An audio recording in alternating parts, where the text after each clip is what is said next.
Slovensko píše prvú kapitolu predvolebného roka 2026. Premiér Robert Fico vo svojom novoročnom príhovore jasne pomenoval témy, ktoré budú dominovať politickému diskurziu. Mier, národná suverenita a odmietnutie politickej vendety. Zatiaľ čo opozíciu a časť médií obvinil z vytvárania falošného obrazu spálenej zeme, sám sľubuje rok plný výjazdových rokovaní a kontrolných dní na veľkých stavbách. Je tento prejav výzvou k súťaži myšlienok alebo začiatkom ostrej predvolebnej kampane? Posúďte sami.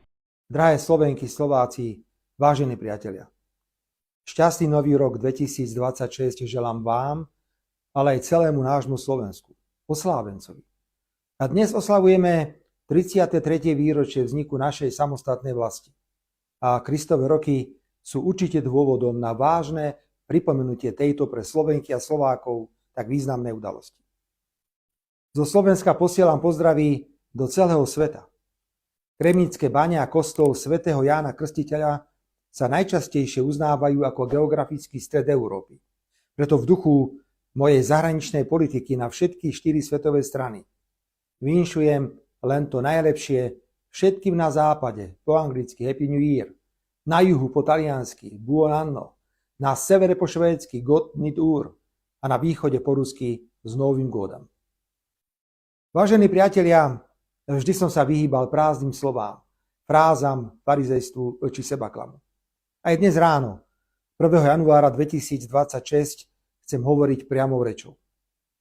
Rok 2026 je predvolebný. A tak aj bude vyzerať. Ešte výraznejšie ako doteraz budú viditeľné rozdiely medzi tými, ktorí sú za mier, suverénne Slovensko, tradičné hodnoty, silný sociálny štát a slobodu prejavu. A tými, ktorí chcú naše milované Slovensko len ako malú, poslušnú a národne a kultúrne neidentifikovateľnú, bezvýznamnú bodku podriadenú nadnárodným záujmom.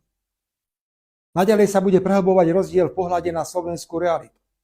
Nie všetko je na Slovensku perfektné. Ale objektívne musíme vidieť úspechy a sebavedomé rozhodnutia. Odmietam politickú kultúru sebabičovania a vytvárania obrazu Slovenska ako čiernej spálenej zeme. Všetci vieme, že tento obraz je falošný a slúži len úzkoprsým politickým cieľom. V roku 2026 budeme svedkami aj ďalšieho zvyšovania napätia, pokúsmi preniesť politický súboj na ulicu. Sľubujem vám, že ak ja ako predseda vlády Slovenskej republiky a predseda politickej strany Smer Slovenská sociálna demokracia budem zvolávať verejnosť, tak len preto, aby sme sa pozdravili a spolu si zaspievali napríklad 8. marca pri oslavách MDŽ, 1. mája oslavujúc prácu a vstup do Európskej únie, 8. mája volajúc po mieri, 5. júla vítajúc odkaz svätého Cyrila Metoda, 29. augusta robiac hlbokú poklonu hrdinom Slovenského národného povstania, či 6. októbra na Dukle odmietajúc vojnu.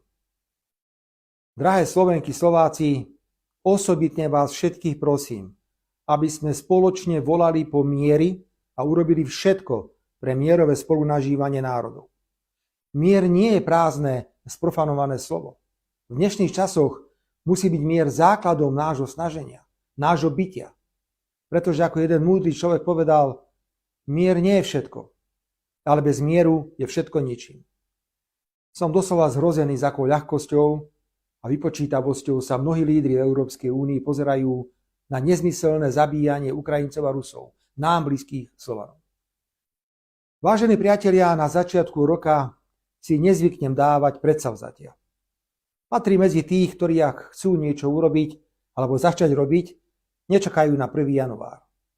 Som však predseda vlády Slovenskej republiky a mám povinnosť odpovedať na otázku, ako mienim reagovať na nezmyselné zvyšovanie spoločenského napätia, ktoré predstavuje politický protipol snaženia našej súčasnej vládnej koalície.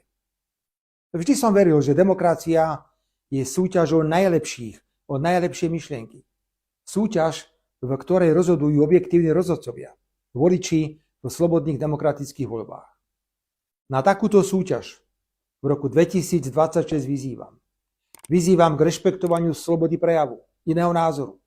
Žiadam, aby prestali dehumanizujúce útoky na tých občanov našej vlasti, ktorí sa hlásia k súčasnej vláde. Krátko po atentáte sa ma viacerí novinári pýtali, ako prispejem k upokojeniu situácie. A boli to cynické otázky, ale žiaľ aj potvrdenie stavu, v akom sa nachádzame. Verejne vyhlasujem, že som absolútnym odporcom vendety za to, čo nám v rokoch 2020 až 2023 robili. Keď predstavitelia vtedajšej opozície, teda my, boli nezákonne obviňovaní a posielaní do väzby. Keď nezmyselne zomierali ľudia. Toto všetko len preto, aby nás ako politických protivníkov odstránili. Som proti tomu, aby sa nespravodlivosť naprávala ďalšími nezákonnosťami. Spravodlivosť je pomalá, ak sa vykonáva v súlade so zákonom. Ale trpezlivosť nám vždy červené ruže prinášala. Na druhej strane ľudsky chápem, že naši prívrženci by to hlavným aktérom z rokov 20 až 23 všetko vrátili, aj s úrokmi. Aká je teda moja odpoveď? Tvrdá práca, ktorá mi nikdy nesmrdela. Aj posledné 2 týždne už minulého roku som sa snažil nastaviť pozitívnu pracovnú atmosféru. Hoci opozícia a média mi dávali za plnú príhrešť príležitostí, kde som mohol vyletieť ako čert z krabičky. Silné mierové postoje a odmietnutie účasti Slovenska na vojnovej pôžičke Ukrajine. Otvorenie tunela Višňové, návšteva zamestnancov Bratislavského dopravného podniku. To je presne to, čo mienim ako odpoveď na zvyšujúce sa napätie ponúknuť. V tomto novom roku budem viesť 13 výjazdových vlád, pokrývajúcich 30 okresov. Agentúra štátom podporovaného nájomného bývania a štátny fond rozvoja bývania sa môžu tešiť na moje časté návštevy a tlak, ktorý budem na ich predstaviteľov vyvíjať s cieľom zlepšovať dostupnosť bývania. Pravidelne budem robiť kontrolné dni na obrovských dopravných projektoch, na rozostávaných nemocniciach. Verím, že v marci spolu otvoríme obchvat Ružomberka. V domácej vládnej politike to bude hľadanie zdrojov na podporu hospodárskeho rastu a v zahraničnej politike množstvo aktivít a stretnutí na najvyššej úrovni za účelom ekonomickej spolupráce. No a hlavne sa nenechám zaťahovať do politických šarvátok. Avšak tam, kde pôjde o vážne veci, týkajúce sa Slovenska a slovenských národno-štátnych záujmov, budem politicky nekompromisný. Drahé Slovenky, Slováci, vážení priatelia. Na začiatku roku sa zvykne želať veľa vecí. Ja vám výslovne želám predovšetkým zdravie. Toto nie je formálne želanie, pretože veľmi dobre viem, o čom hovorím. Sme hrdí, mierumilovný, pohostinný a pracovitý národ, ktorý sa vie ale zaťať. Takémuto národu som sa vždy s cťou hlásil. Súčasťou takéhoto národa som sa vždy cítil. Som hrdý na to, že som Slovák.